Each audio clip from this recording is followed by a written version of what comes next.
loud. So, hi everyone. My name is Sulzhan, and like many of you in the audience, I wear multiple hats. And one of the hats I wear is as a producer at This Week in Global Health. It's an online video and audio podcast that produces global health shows every week. So do check us out. And in another part of my life, I'm also a student at Duke. And today I'll be talking to you about something that's really close to my heart, being I'm a microbiologist by training. So I'll be talking to you about epidemics, and more specifically about Fearonomics of epidemics, or the fear-related aversion behavior, how that affects the economy during epidemics. I love this movie, by the way, and I love the tagline, nothing spreads like fear. And I feel it's really relevant when you talk about epidemics. And we've seen that with SARS, we've seen that with Ebola. Zika came closely soon after Ebola. And are there lessons that we can learn from SARS, from Ebola, on how we can reduce the economic effect of diseases? Well, I certainly think we can. The cost of fear is high. So coming back to fear and coming back to cost and coming back to SARS, it costs the global economy $40 billion. Ebola in Sierra Leone, Liberia, Guinea cost those countries $1.6 billion. That's collectively 12% of their GDP. 80 to 90% of that damage was due to fear. I found that misinformation fuels the Fearonomic effect. So this is actually, as you can see, this is the graph, and it shows that when I conducted a survey in Nigeria, 68% people thought that Ebola spreads through touch.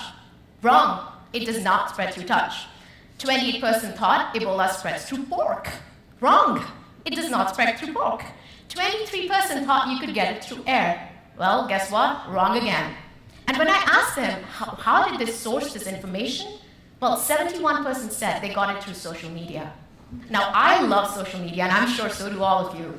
But social media can not only lead to rapid dissemination of information, it can also lead to rapid dissemination of misinformation, which creates a problem.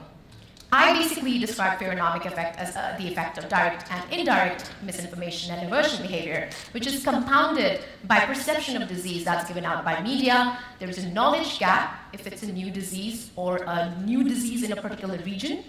And that can lead to behavioral effects, it can lead to financial impact, health impact, and effect on business continuity. Financially, when I conducted a survey, 16% people said they lost job in Nigeria, in Lagos, because of Ebola, directly because of Ebola, or experienced, 28% said they experienced loss of income because of it. We talked about antibiotic sales going up. Well, guess what? Pharmaceutical sector actually experienced a loss despite that, because a lot of prescription medicines, the sales went down. Things you used in operation, sales went down because people were afraid to go to hospitals. Hotel occupancy went down by 80% to 12%. Oil and gas sector, major sector in Nigeria, a cost of one oil rig to be non-operational is $10 to $32 million a week. Thankfully, that didn't happen. The oil rigs are operational, but a lot of vessels were turned away from other countries, the vessels coming from Nigeria. So a massive impact. People were afraid of traveling, banks stopped lending, leading to, it affected the entrepreneurship in a very entrepreneurial country, by the way. And of course, travel restrictions. 34 countries imposed travel and trade restrictions despite WHO's advice not to do so. And again, it led to a massive economic effect that is, a major issue. So the virus isn't the only enemy, and fear and misinformation pose a greater danger during epidemics. I would like to end with Primo Levi's words. He said these words for Holocaust. It happened, therefore it can happen again. It can happen anywhere. And that is very true for epidemics as well. Hello, everyone. So last time I was at SwitchPoint was a few years ago. I was a student at Duke University, and I was talking about a movie, Contagion, and its tagline, how nothing spreads like fear during a pandemic. Now, with the pandemic we are in, I would add to it, nothing spreads like fear and misinformation during a pandemic. Ladies and gentlemen, my name is Sulzhan Bali, and I'm a public health specialist. Prior to 2020, I had a few hobbies: painting, writing poetry. You can see probably one of my paintings right behind me.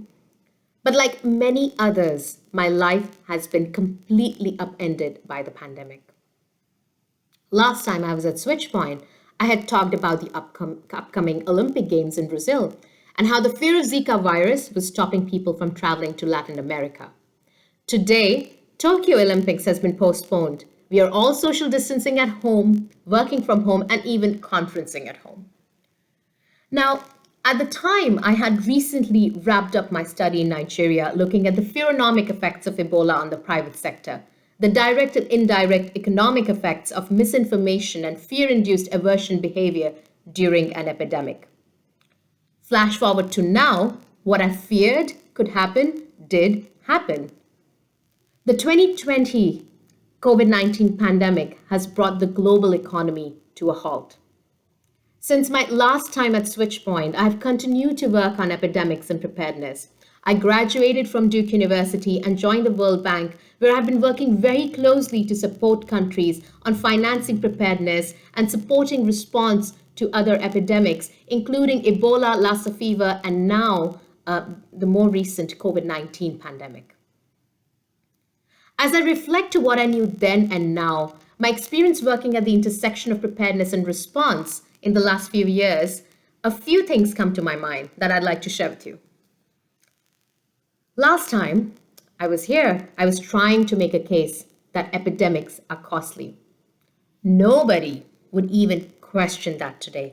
The toll of COVID-19 has been exceptionally high, with over, and I'm not even talking about the economic cost so far, over 140 million cases, 3 million deaths, and this is just what that may be reported.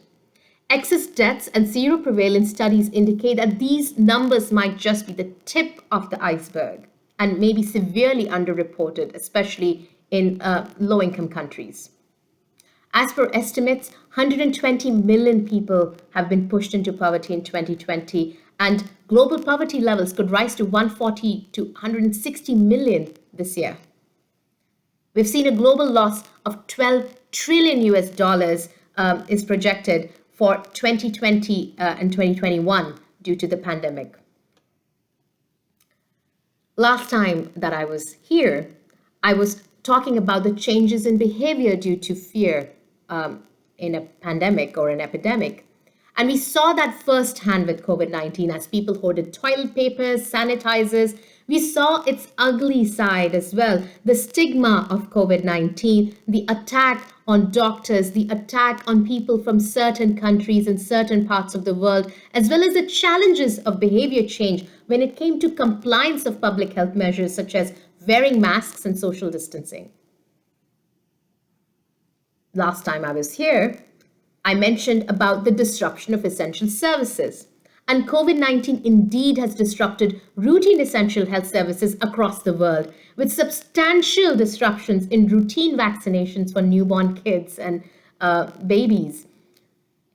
Lockdowns, loss of livelihood, deaths of thousands of doctors and nurses and community health workers worldwide has impacted service delivery and significantly impacted our health systems across the world.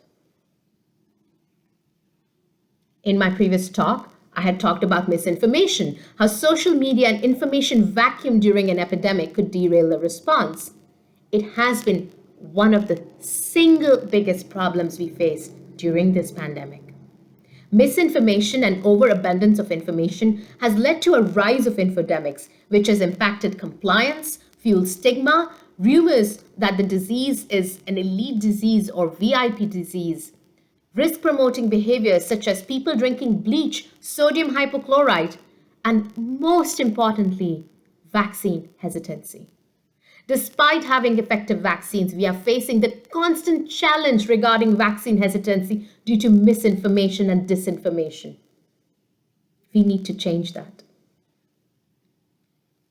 Last time, I had talked about the need for partnerships, especially with the private sector.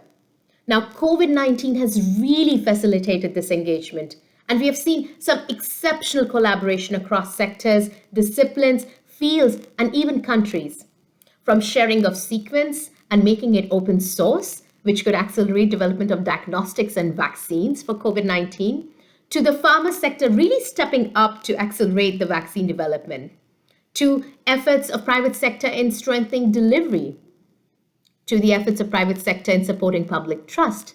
Private sector's role in this pandemic has been exceptional, and yet we need to make sure that this engagement is not just limited to response and extends to disease prevention and preparedness even after COVID-19 is over. Today, we live in a world, in an anthropogenic world, with increasing drivers of disease. It is no longer a world of infectious disease versus non-infectious disease, communicable disease versus non-communicable diseases. With increasing number of animal-borne and zoonotic epidemics, with increasing aging demographics in many countries and increasing NCDs, we need to ensure that we adopt a multi-sectoral and integrated approach towards disease prevention, risk reduction, detection, and response. All of this is critical. There has been a lot that we have learned from COVID-19, and now it's really time to put all those lessons into action. Thank you very much.